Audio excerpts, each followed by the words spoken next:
Hey, what's up, everybody? Rafael Cruz from Miami Strength Club and also from the Rafael Cruz podcast. How you doing tonight? 10 reasons why packing a lot of muscles, 10 reasons why being bigger instead of leaner or overly lean is a much better equation for you when it comes to your health and your quality of life, your outcomes. There are many, many reasons why um, either whether you're a man or woman, young, older, whatever, why you would like to strive to get big and strong physique, rather than being too lean or just like underweight. If that's kind of like something that appeals to you, that's fine. However, I'm going to present you with a number of reasons why these things or getting big can enhance your immune system, can increase your metabolic function, can improve your mood and overall appearance and confidence, and many, many more reasons. So let's stick around here for just a couple of seconds. I do want to see if somebody jumps in. If you have any questions, you can write it along. I'm going to jump on my iPad and I'm going to try to be as responsive as possible so that, excuse me, sorry about that. This is a live recording, and some things will happen if something goes out of the normal thing.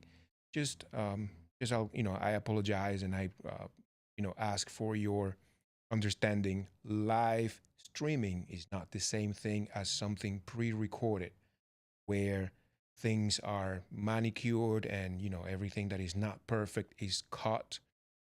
I do like interaction, live interaction, whenever I can. So this is why I like the live streaming situation. So without further ado, let's jump to reason number one why packing a lot of muscle is going to be a very good bet for you. The reason number one is you will improve your bone health and you will reduce the risk of developing osteoporosis either now, depending on your age, or in the future. This is a big one. This is a big one. There are based on lifestyle, sedentary lifestyles, and some other health and lifestyle factors.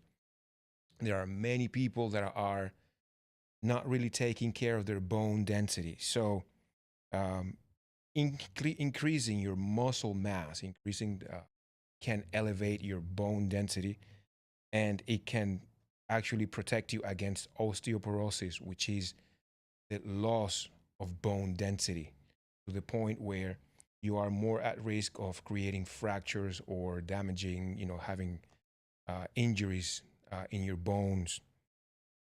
That is critical. That is critical. It may not sound like anything right now to many, but having strong bones is a marker of health, and that's super important. If you are someone who that matters most, like postmenopausal women, older men, someone who's a little bit underweight, or you just feel a little bit frail, coming from a injury or from sickness, from being sedentary through the shutdowns in the previous years, and you still haven't caught up to being stronger again in packing muscle. This is something that might be of interest to you.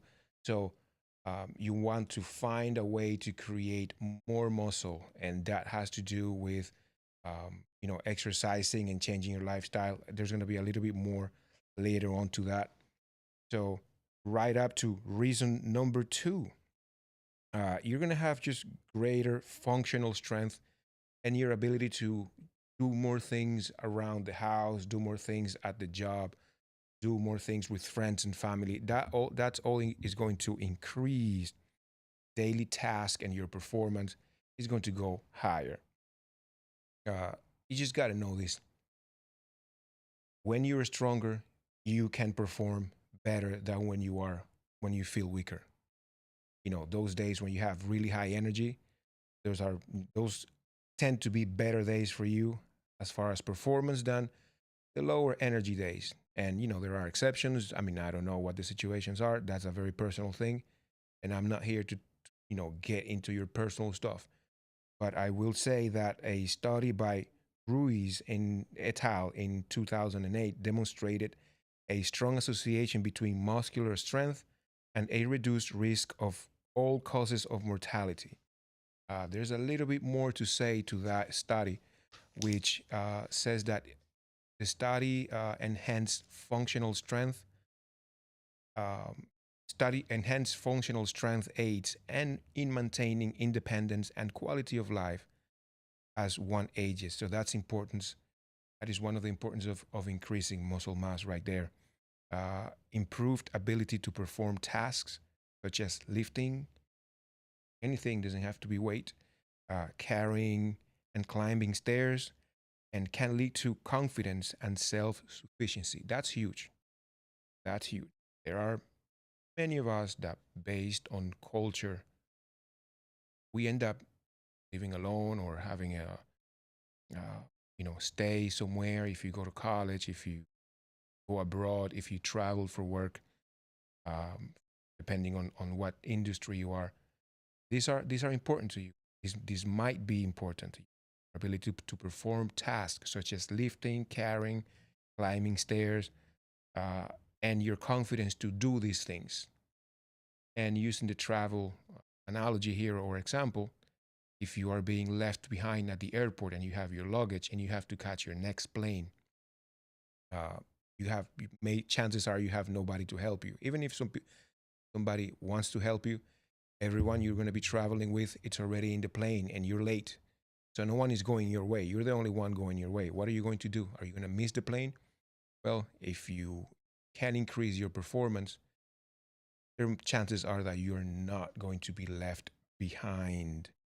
So that's important to you. Let me jump right here on the live stream. I'm going to take my iPad and jump on YouTube. Listen, if you have any questions, do here we go. Sooner than I thought. You can write it down.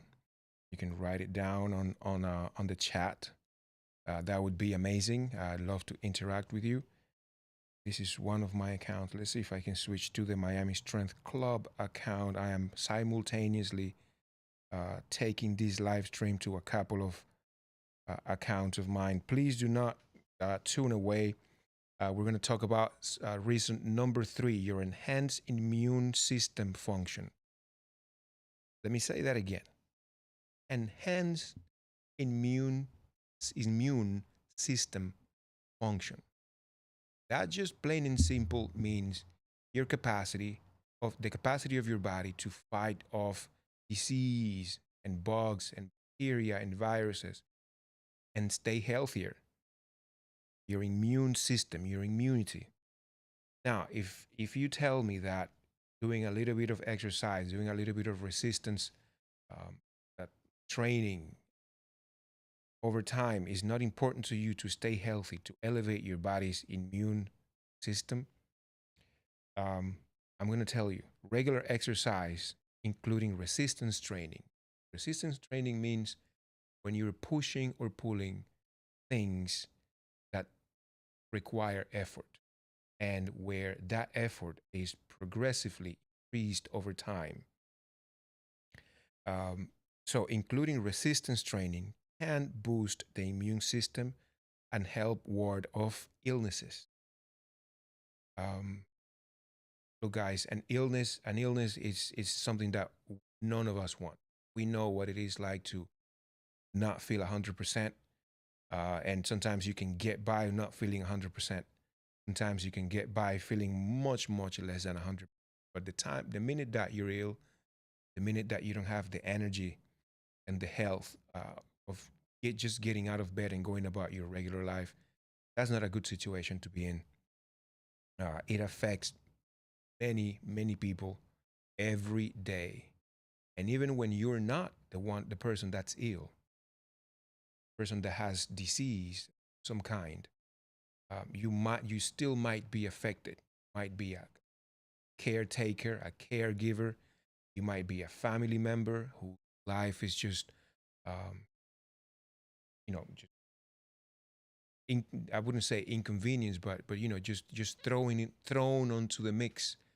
And now you need to make adjustments in order to care appropriately for your family member, for your loved one.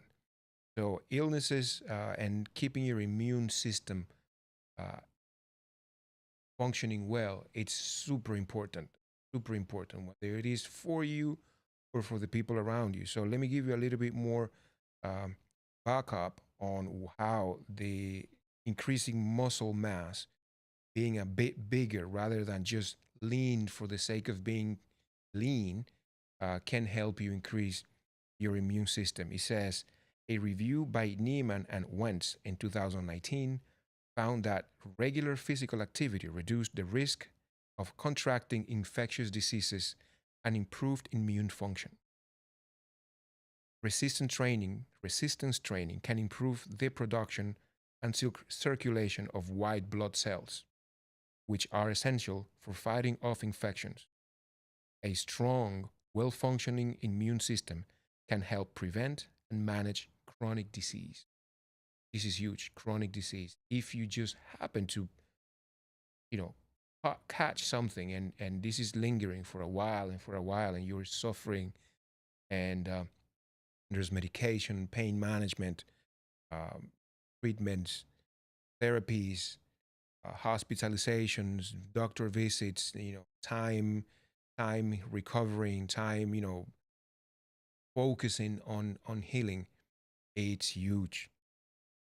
Increasing your muscle mass can improve your your immune system and its function. So, jumping up to reason number 4, increasing your muscle mass can lower the risk of developing sarcopenia. Let's jump into a definition here. Um, Many of you know what sarcopenia is, but sarcopenia is an age related loss of muscle mass and strength.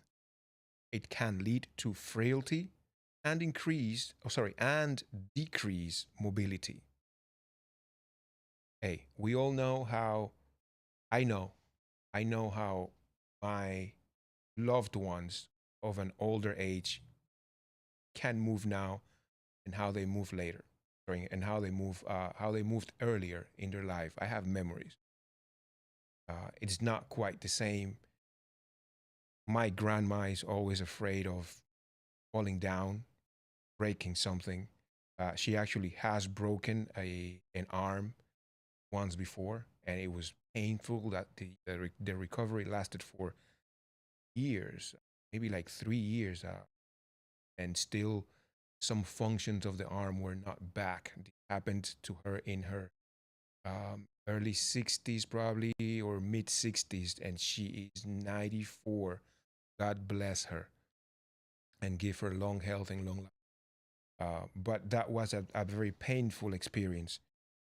Thank goodness she was a very active woman, not quite in the modern sense by lifting weights or anything like that, but she was very active. She had a garden, she moved about, walked many miles during the day for chores and a little bit of work and making meats end. Uh, so she didn't have sarcopenia. That's probably something that she's experiencing more now in her later ages.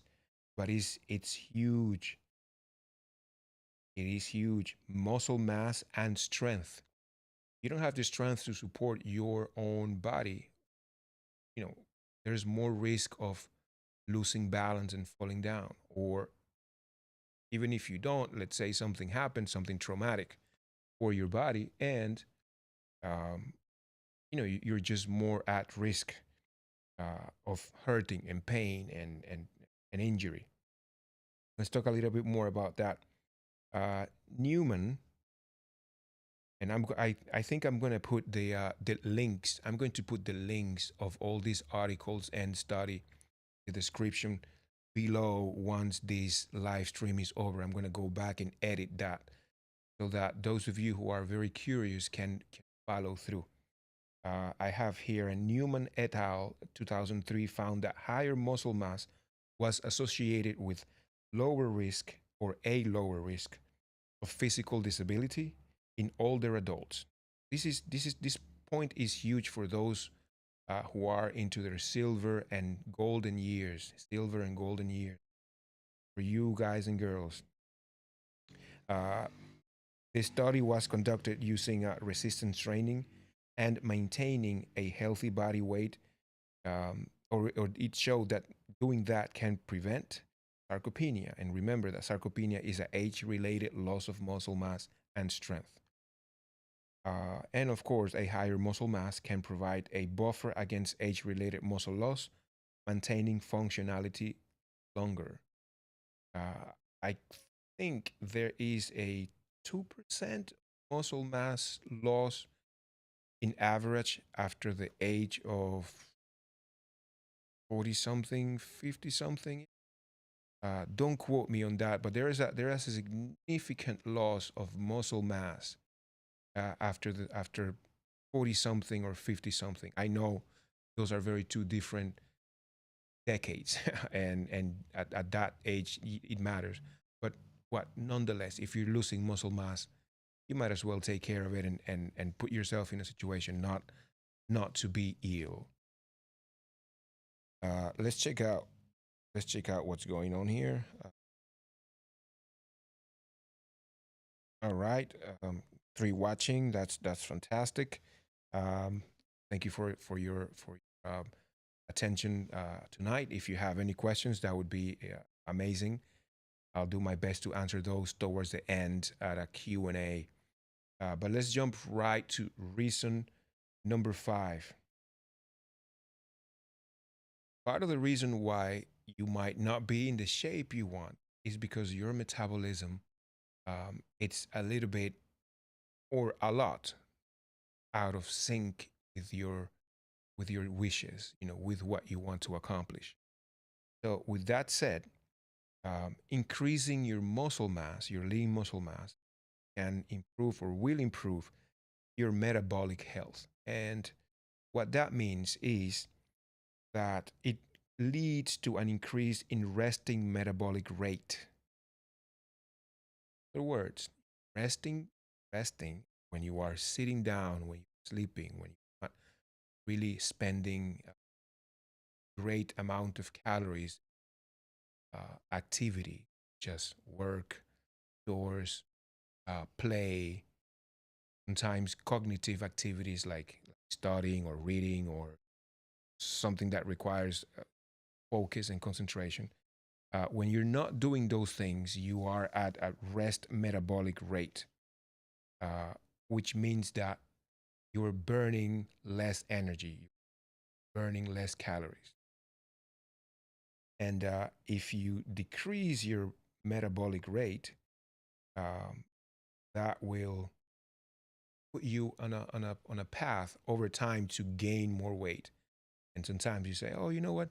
I don't even eat that much." Well, probably you don't even have to. Your metabolism is not at its uh, when it's at rest. So that means that your body's in a position to store more fat. That's a very overly simplistic way of saying it. There are other variables in at play into the equation of gaining and losing weight. Um, but that is one of them. Your metabolic, your resting metabolic rate is at play. So when you have greater muscle mass, you will prevent weight gain and obesity. There's a study in 2011.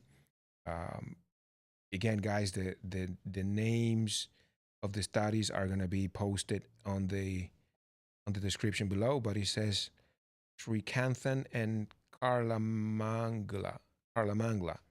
The study demonstrated that a higher muscle mass is associated with better insulin sensitivity and reduced risk of type 2 diabetes. Reduced risk of type 2 diabetes. Huge.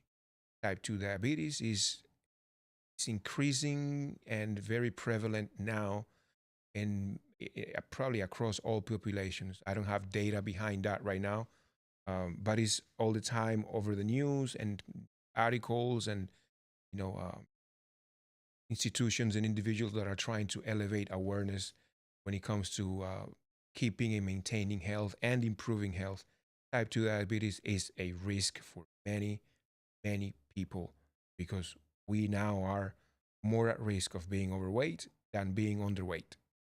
And that is kind of like a given right now.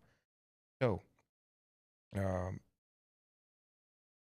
that's huge. That's huge. Now, when you increase your muscle mass, and I think all the supporting evidence that I have been sharing with you today means that you can improve your glucose metabolism.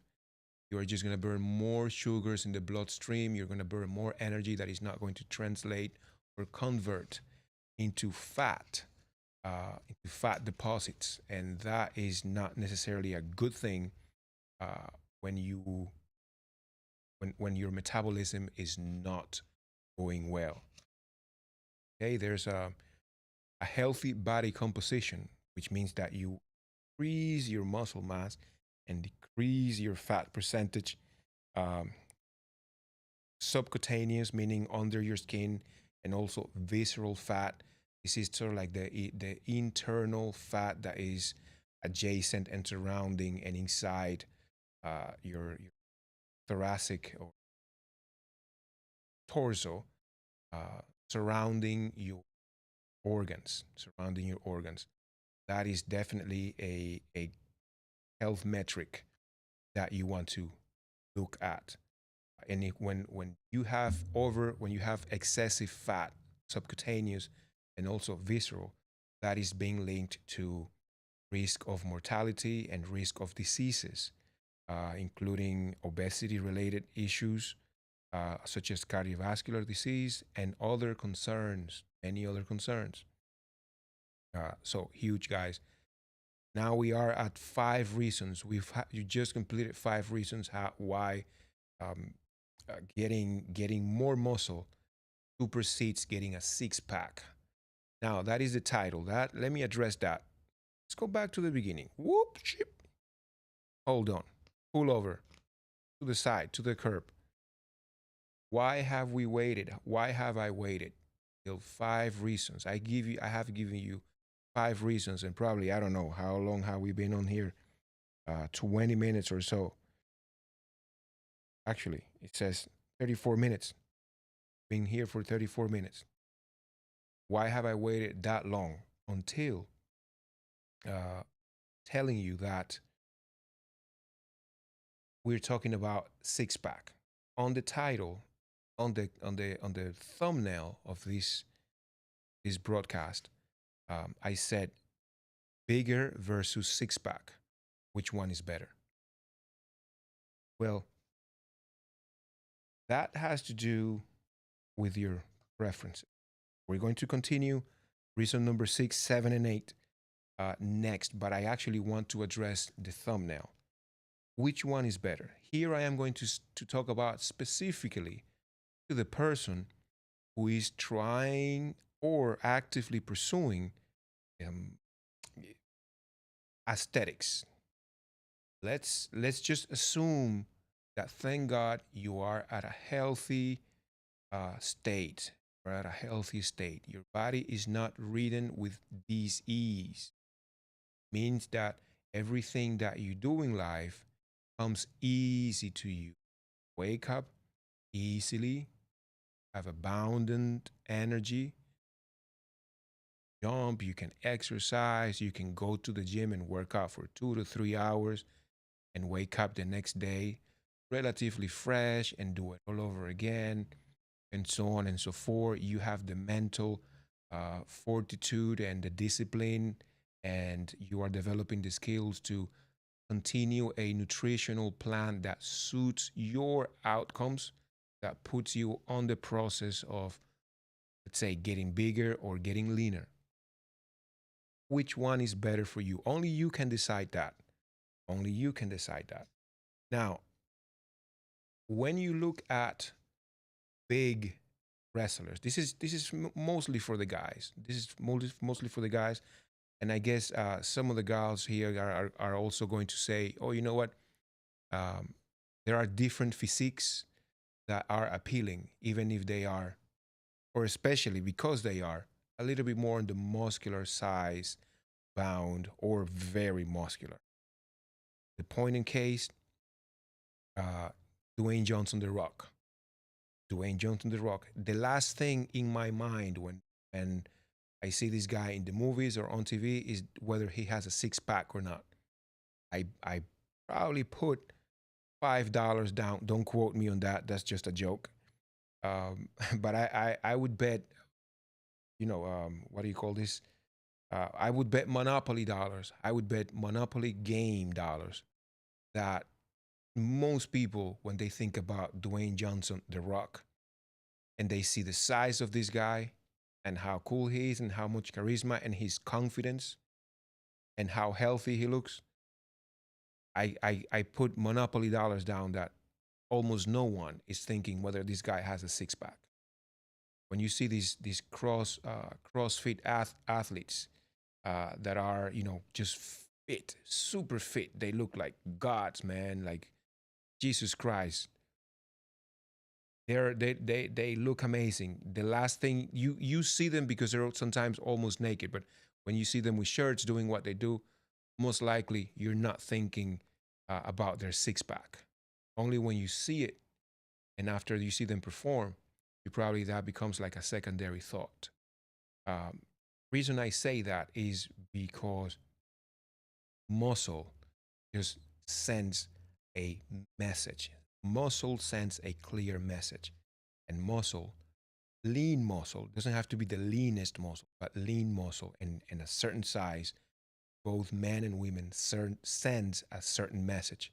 And that's a message of health. And maybe I'm not the best person to articulate why that is. I'll try my best, however. I will try my best and I'll do it respectfully.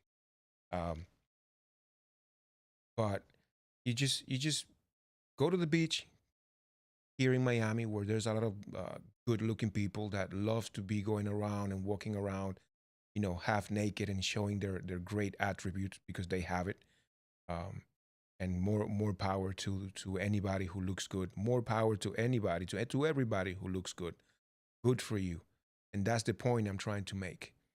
That when you look bigger and muscular, even when you're not at 8% body fat, even you don't have to look like you are going to a bodybuilding contest. And bodybuilding is a um, you know it's a sport that is here to stay. It's been here, is not going anywhere. It's very popular, and I'm not here to say anything bad about bodybuilding. Bodybuilders have a very low fat percentage when they go on stage, and not everybody that's big needs to be looking like that in order to send a message of health.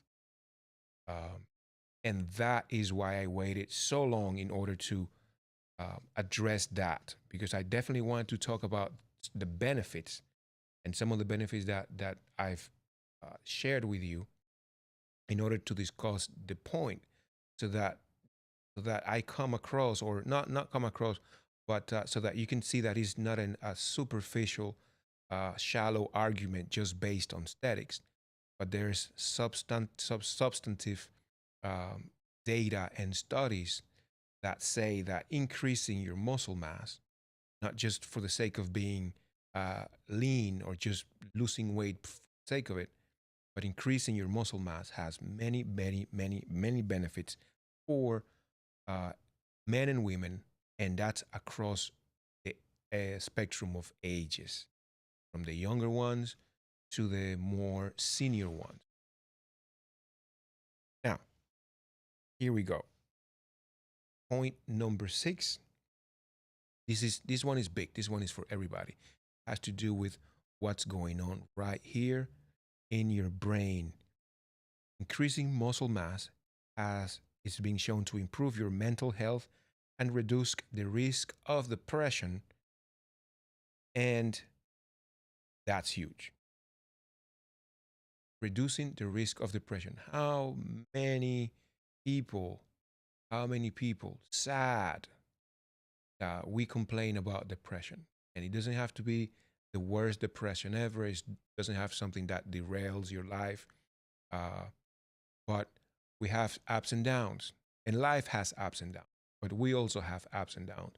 And some of the things that have to do with that is the way we can generate positivity and just be in a good space with ourselves in our mind so that we can relate better to other people, our families, our loved ones, and everyone in our lives. So it is known, it is well studied that regular resistance training, not endurance training, resistance training, um, has been shown to have positive effects on mental health, including reduced symptoms of depression and anxiety. A meta-analysis by Gordon et al. I'm yet to find out what et al means because I did some research and I read through that blah blah blah. But for the most part, it says a name and then et al. So if anybody wants to help me out there, I'm not necessarily an academic. I'm just doing research and sharing what I learned with you. But this study in 2018 found that resistance exercises significantly reduces depressive symptoms in various populations, including younger individuals. I'm a parent. There are younger individuals in my household. I have children of developing age, and sometimes I just wonder, like, what wrong with my babies? Uh, they're there just sitting down watching a movie, and hey, let's get up. No, I don't want to do anything. Blah, like there's no energy. But and I know they have energy. They're kids. They're kids. It's right here. It's right here. It's the mind. It's their emotions. So what I like to do is just take them to the park, bring them to the gym, and ask them to be more active because it in resistance exercises. And I did say I did make a distinction of not endurance exercises. I am most confident than not that there are studies that also show that endurance exercises help with anxiety and depression. But I am making the case for resistance exercises. You want to hear the case for endurance exercises, we're gonna have to go back to to the internet and do a little bit more research, particularly for that. But I am building the case tonight for resistance exercises, not anything else. So this is helpful for kids and adults of all ages. Um, you'd wonder why in exercise or exercise of any kind, exercise of any kind, physical activity of any kind can increase the production of endorphins, which can improve your mood and your emotional well-being.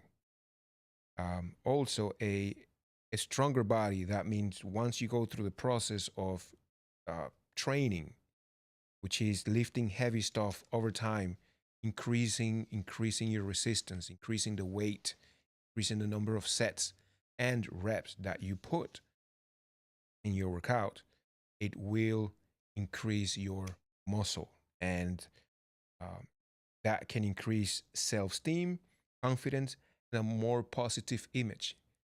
Look, there are two kinds of way you feel about yourself most of the time.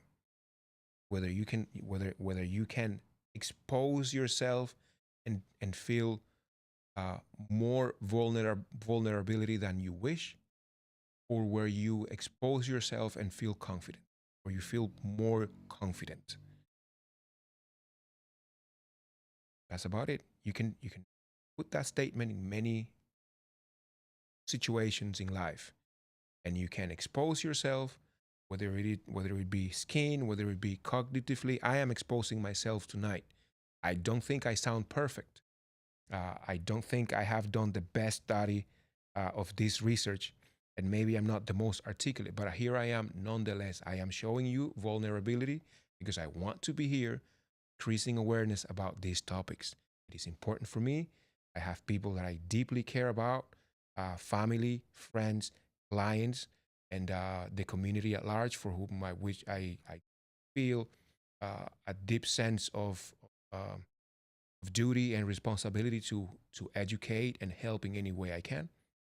And here I am being vulnerable. Um, when you are a kid, when you are an adult, when you're talking about your physique, your body, uh, you might feel more comfortable or less comfortable. You might feel more vulnerable, less vulnerable.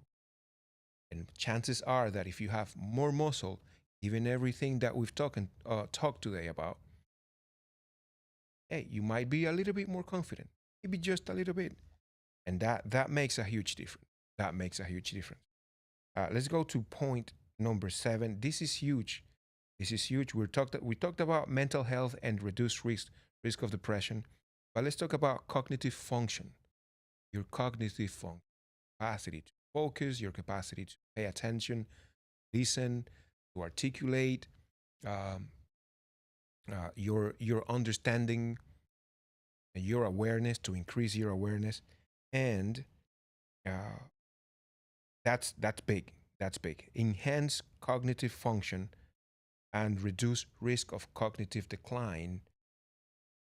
It's a big thing.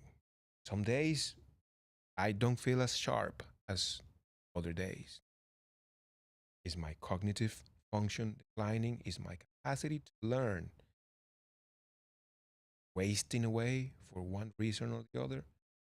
Um, there is plenty of information floating around that your diet, your activity levels, including exercise, your genetics, your lifestyle, the way you eat, the things that you eat uh, can have a negative impact in your cognitive function and your cognitive decline. So for that, it's found that a study in 2018 found that exercise improved cognitive function in adults, with benefits extending to older populations. That's as clear as that. There are some supporting details to go through that, and then it says that because exercise increases blood flow and oxygen delivery to the brain during exercise, that can promote the growth of new brain cells and neural connections. It also supports by saying that regular exercise can help maintain cognitive abilities, including memory and and executive function as one ages. Um, Executive functions, that's big. Has anybody questioned your ability to decide what's best for you? Has your family members, have caretakers, has anybody close or removed from you questioned now? Or are you afraid, or are you concerned, legitimately concerned, that there's going to be someone that is going to question your ability to decide what is best for you? What if they question your ability to decide what is best for you and your family, who are in the position of making decisions for your family? I don't know what that is. Not yet, at least. But that is a huge concern and a very scary concern. If my cognitive ability, if my capacity of deciding what is best for me is going to be questioned. Um, there are people that are more at risk. There are people that are less at risk. I don't have the data to talk about right now. Uh, but I tell you that um, in aggregate, I would say that the elderly tend to suffer more from being questioned if they're doing the right thing, or if they can even take care of themselves, or if they have the mental acuity to continue to take care of themselves, taking good decisions. Um, and that's why we have systems, safety nets, where people that are aging, whether they are aging gracefully or not, they end up in communities where there is more support, in a community their cognitive abilities are supported. Nonetheless, exercise, resistance exercises, putting muscle on, not going for the six pack, not necessarily going for being skinny just for the sake of being skinny, but rather understanding that muscle, doing squats, bench, shoulder press, deadlift, barbell rows, machine exercises, things that challenge your capacity to move heavy objects in a methodical, technical way, in a way that over time you can get stronger, meaning that your capacity to move these heavy things improves, and in a way that you end up putting more muscle and continuing to being lean or even losing weight. That's something that is necessary. Um, all of that matters. All of that matters. That is what resistance training is. And lastly, let me tell you something. If you waited until the end, it's because these things are important to you. This is going to be the last reason, and then I'm going to go about just a couple of things, and I'm going to see if there's any questions from anybody out there. Increased athletic performance. Increased athletic performance. You play sport. Play sports. If that's pretty much that. If you care about being better, faster, and stronger, having having more muscle is going to help you for the most part. Um, there are certain sports where there's a rationale for not getting too big, and there are certain sports where there's a rationale for being actually quite big, and somewhere something in between. The amount of muscle that you're going to need in order to elevate your performance is sport specific, uh, and the amount of muscle that you can carry, it's also a derivative or a direct is directly associated with uh, your lifestyle based on the sport.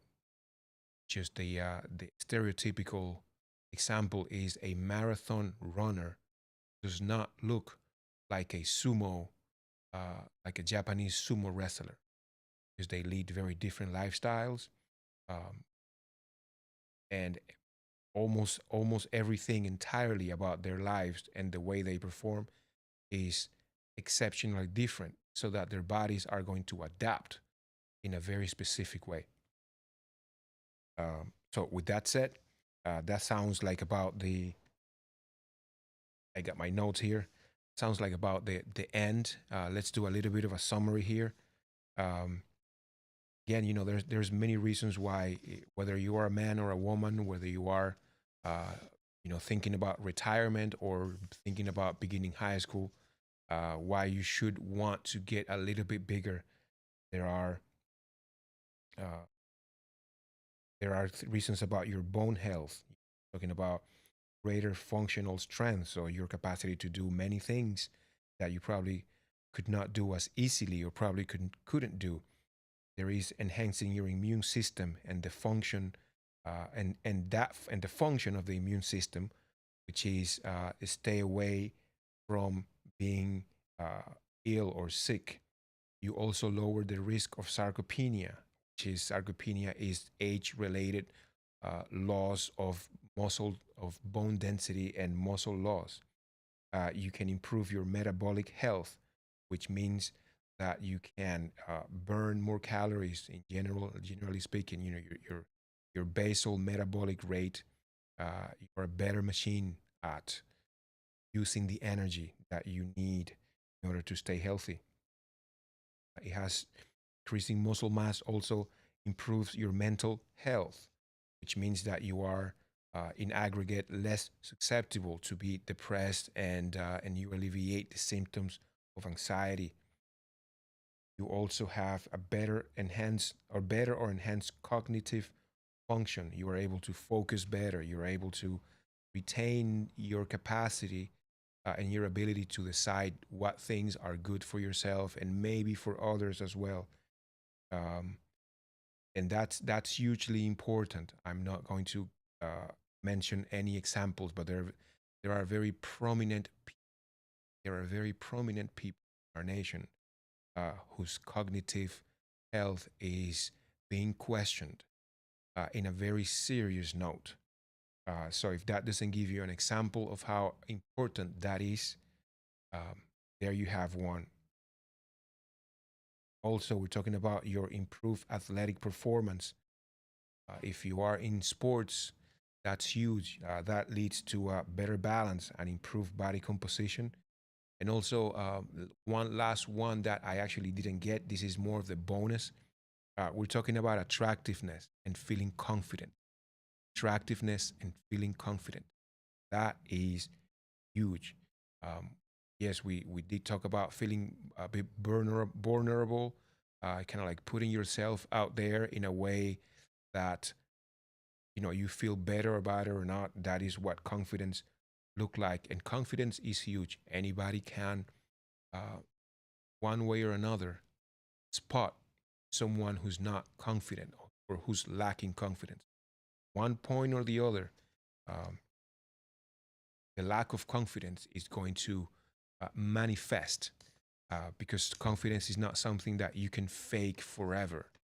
You can go through it. You can go through a situation and kind of like fake it or whatever, but at some point it's going to come across that you may be lacking confidence, and having enough muscle on your frame, getting understanding that you will improve in all the points that we mentioned.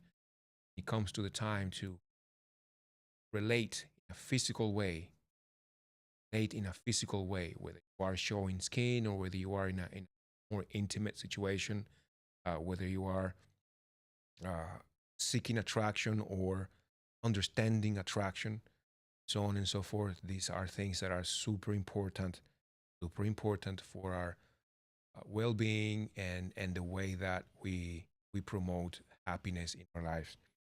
I am Rafael Cruz. This has been a pleasure to be here with you tonight. I'm going to check on the quickly check on the live stream here.